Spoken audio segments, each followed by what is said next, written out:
Out here on the range today, testing out this guy. This is the new Bowers Icon. Video will be coming out on this thing soon. If it hasn't already published, I'm not entirely sure at what order I'm going to be putting these ones out, but it will be relatively soon. But because of that, I had to mount it on this particular rifle, and because this optic was on a different full-powered rifle, I needed to do some re-zeroing, and I thought that would be a good opportunity to talk about a process that I use on a semi-regular basis, and that is mechanically zeroing your optic before you go to the range to set yourself up for success before you get there. And for anybody who isn't in the know, or maybe you guys call this something different, but mechanically zeroing your optic means centering the optic in its range. And to do that, it's very simple. You grab the turret and you spin it in one direction until it stops. And then you reverse direction and count back the other way until it stops. Say it takes 200 clicks to get from one complete side to the other. Well, if it's 200, then you count back 100, and that's your mechanical center, your mechanical zero. This is important to do for at least the windage turret, and I also prefer to do it for the elevation turret as well, but it's relatively optional.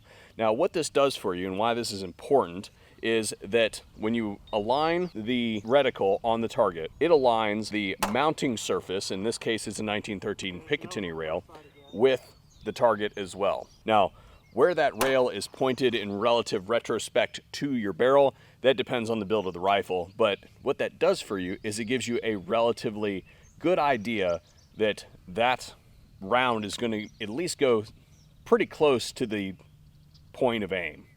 Now, that doesn't mean that you're going to smack the center of the target every time you mechanically zero an optic. The make, model, general design of the rifle is absolutely going to matter for that sort of thing. But in my mind, it's the best chance that you can give yourself to be on paper when you arrive to the range, and thus decrease the number of rounds and the amount of time that you need to spend actually fiddling around with the thing. Now, before today, I mechanically zeroed this before we got here because I didn't think it was a viable use of time to sit here and spin turrets for 10 minutes in front of you guys. So I'll tell you what is, though, and that's a word from our sponsor for today's video that made this one possible, and that is Sonoran Desert Institute. SDI is an accredited online school focusing on courses pertinent to firearms disciplines for anyone looking to break into a career in the firearms industry or perhaps just expand their horizons in a given area. Their online program allows students to flexibly earn up to an Associates of Science degree in firearms technology and/or an advanced gunsmithing certificate. Of particular interest to me were their advanced armor courses, specifically dealing in PCCs and AR-10s. Although they do offer an advanced 1911 armorer's course for anyone who wants to work on antiques. SDI is nationally accredited by the Distance Education Accrediting Commission. I feel like this is way more productive than humanities at a liberal arts college. I really wish I knew about this. If you'd like to know more about their current offerings, you can catch up with them at sdi.edu. Special thanks to SDI for helping us make today's video and, of course, providing information to the broader internet free of charge so that we can all be generally more prepared citizens in the future. So if you feel so inclined and it's something that you're interested in, make sure you pop over there and check those guys out. Now, before it starts raining, I'm going to go ahead and get some paper up. We're going to see just how close a mechanical zero gets us on this particular setup. Oh yeah, it's trying to get us wet, boys and girls. It's going to succeed, I think.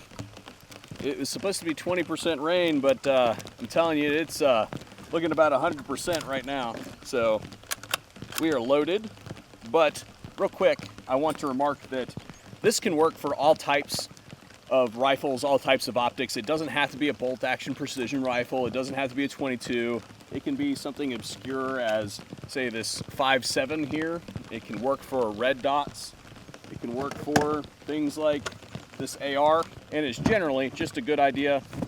Disclaimer, was not my original idea. I don't know where I learned to mechanically zero, but anyway.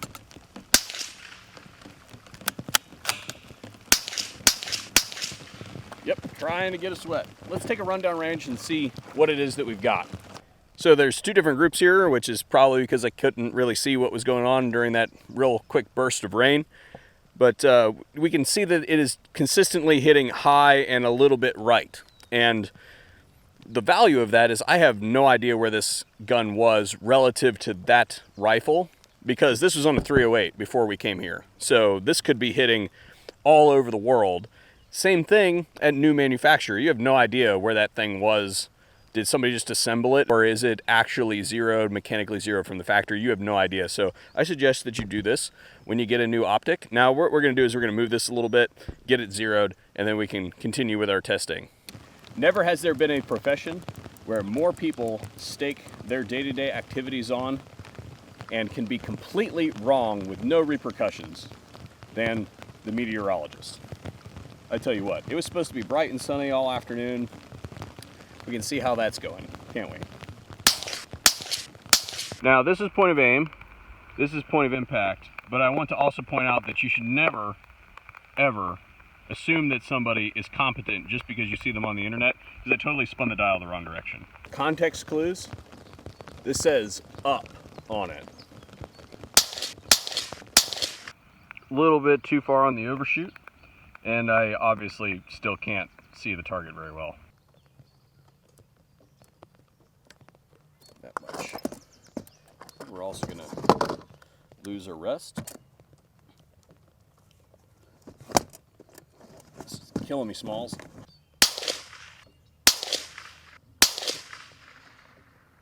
Okay.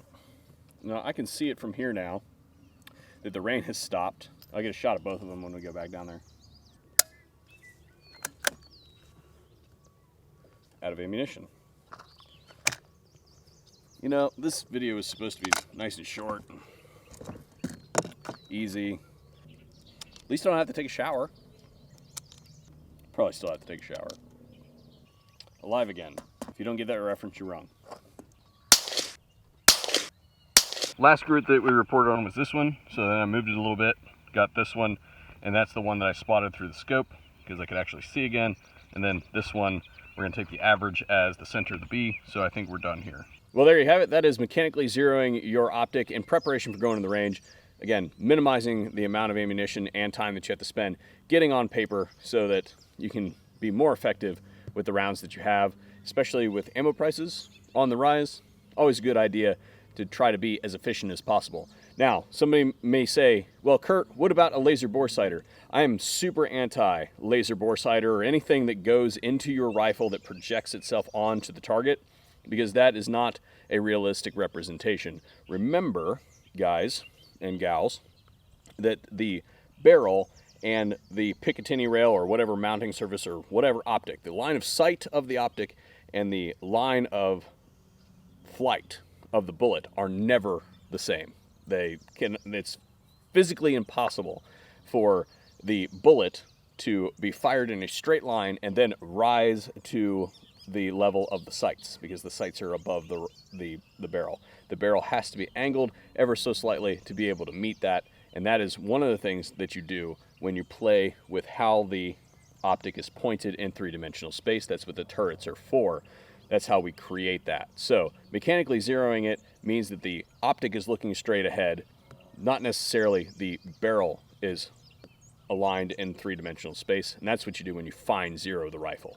Anyway, I hope that you guys found this interesting and informative, and maybe it helps some of you guys out there. If it did, please smash that subscribe button down below, share it around, tell all your friends about the VSO Gun Channel. Thanks for joining us today, and hopefully we've done a good enough job that you show up here again. And what I've done is left my magazine.